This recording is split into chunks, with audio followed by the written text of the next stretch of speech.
So right here we have all the parts we need to build the cheapest RTX 5060 PC. And don't worry, we also have the case. So to make this happen, all of these parts came in a bundle, but don't worry, these are actually regularly available on Newegg. Obviously, to find good prices nowadays, you definitely need to deal search, and this is what I had to do here. We have the motherboard, CPU, an extra cooler, and also some storage. It is 500 gigabytes, however, so we will be substituting for 1 terabyte, but for you guys, you might want to just stick with the 500 gigs to save some money for the RAM. I do have some RAM here. I did get this a couple months ago when RAM was actually going lower in price sometimes, but now it is just stupidly high, and honestly, I can't guarantee you getting the same price as me. You can go ahead and get some more used parts, or just sticking with a combo with the 500 gigabytes and then upgrade it down the line, or maybe asking for a 1 terabyte for Christmas, you know? Anyways, all these parts will be going onto the motherboard, so let's get into it. And yes, here we have the Gigabyte B550M Gaming X Wi-Fi. Very solid motherboard, and I've seen this on pretty good deals recently,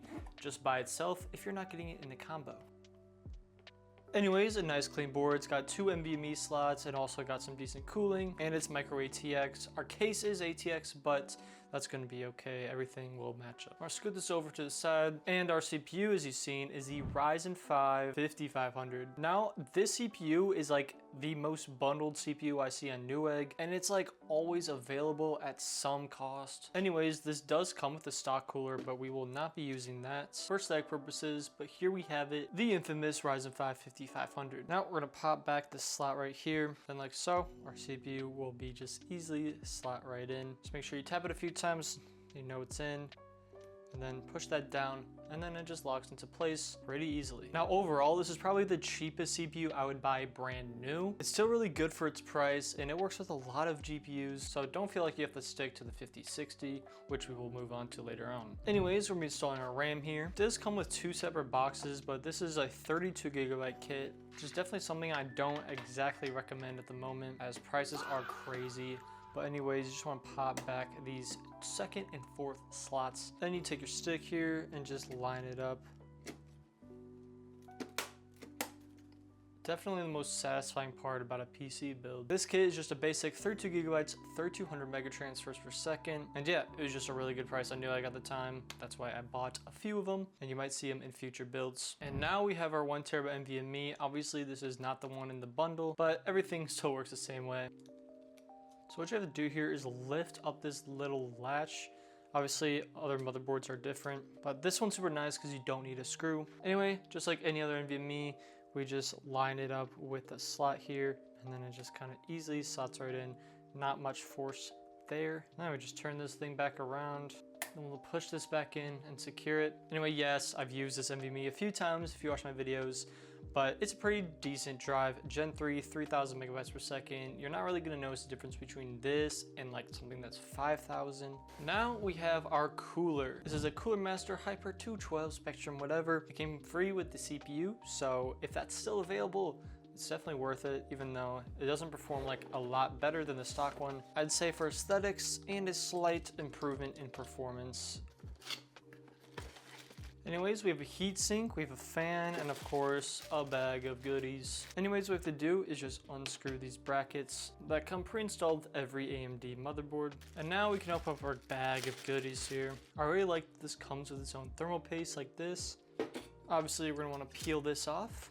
So what we're gonna do here is take these little screws out. I'm not gonna lie, this is the most unique way to install an air cooler, but basically we have to just line these up and then just screw it in like this. And the same on the other side. And now we can take our thermal paste. Now I have to just squeeze that all right in the middle. And honestly, just squeeze pretty much all of it out.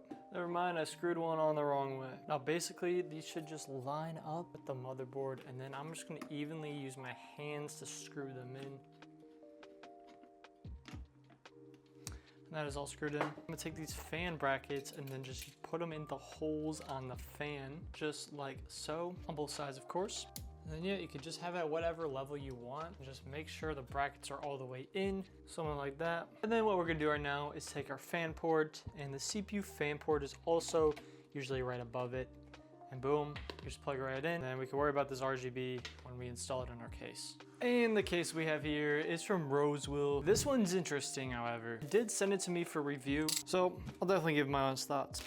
Now, if you know anything about Rosewell on this channel, you might know that some of these cases come with power supplies. And yeah, this one does. So for $120, you're getting not only a decent case, but you're also getting a very solid power supply, I will admit. And yeah, it will definitely be enough for our graphics card and our entire PC. But something I didn't know about this case is you can actually put 2 extra fans right here. There's already 3 right here, but I'm not gonna do that. I think it's a bit overkill for this PC, but just so you know, you can do that. Now, after obtaining the manual and also the screw box from the hard drive tray, we can now install our motherboard onto the case. But first, like always, we have to use a standoff little thing to actually move the standoffs. So we are not using an ATX case, so we can remove these bottom 2. And now we can replace them. One goes in the second hole right here, and the other one right below this one. Now it is odd, we actually have to add 2 more, but one in the top right here and one in the right middle. And now we can actually slide in our motherboard. Now taking screws that look like this, we can use them to screw in the motherboard. And that is all screwed in. I will say more things I've noticed about this motherboard. It has USB-C, which is really nice. And also Q flash button.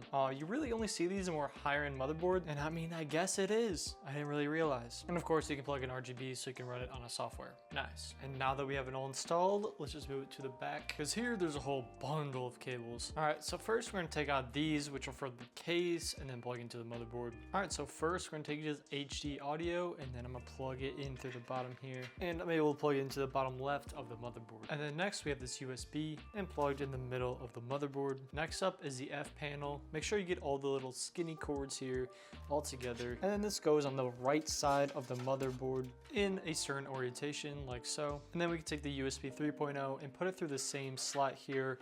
This is closer to the middle of the motherboard. And yeah, we don't have any USB-C, but that is all for the top panel here. But obviously you notice we have a lot more cords to deal with here.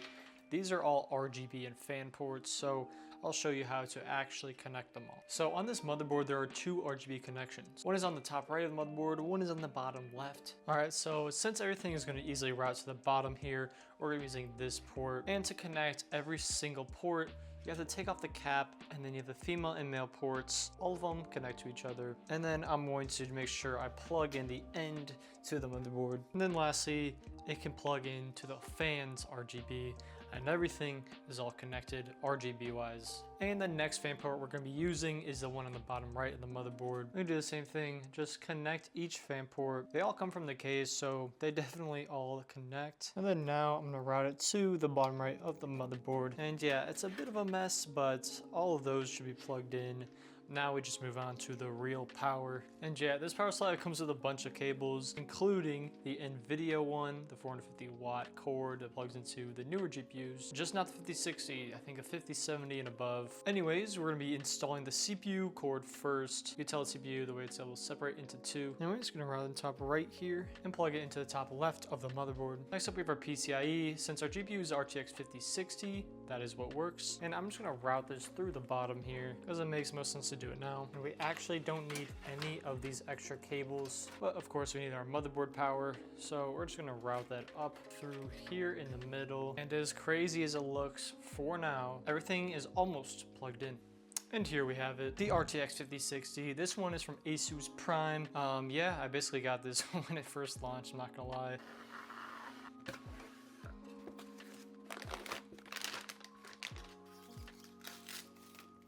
We got the GPU, but we're not ready yet. Gotta unscrew this side bracket here first. Take off these little brackets here, the second and third one, because they line up with our motherboard. And now, if we just pop back our NVMe slot right there, and now we could screw it in with our big thicker screws.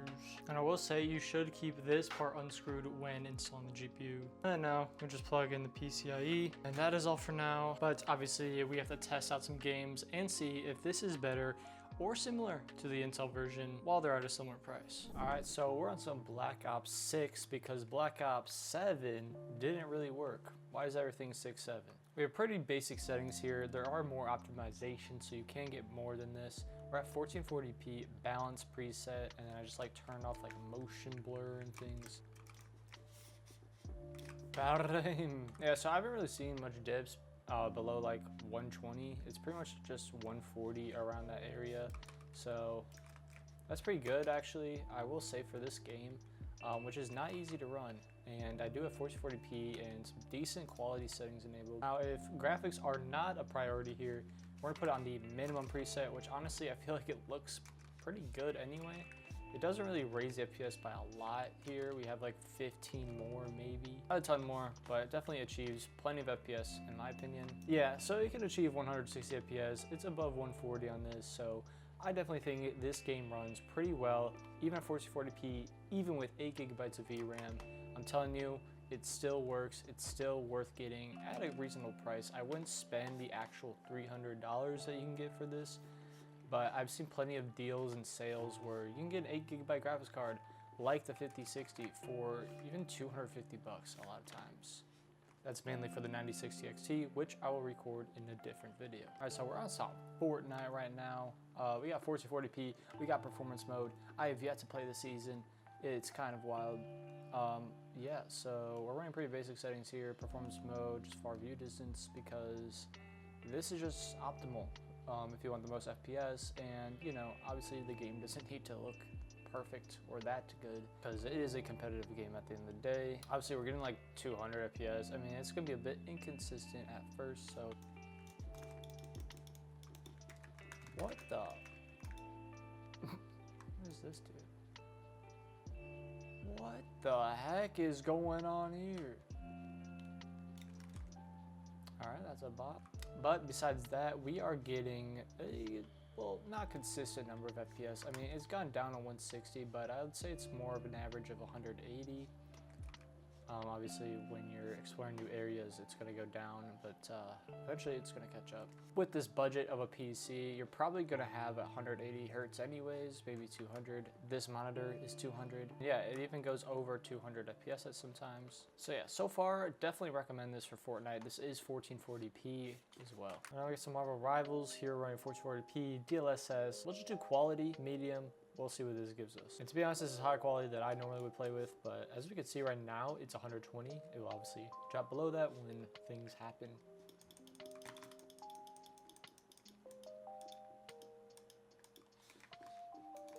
Obviously, these are bots, but as we can see, it does do pretty well. Yeah, 100, 120, not too bad. Pretty good for the settings, I suppose. All right, now we have low settings. We're actually playing a real game this time. So let's see how this does.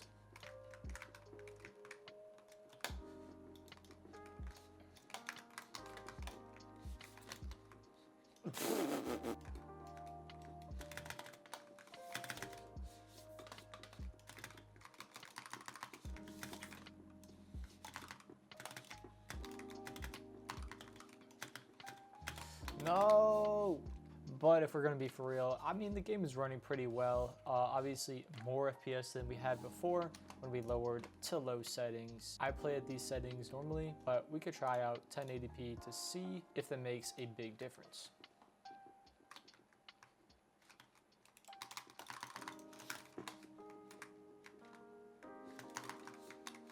All right. No!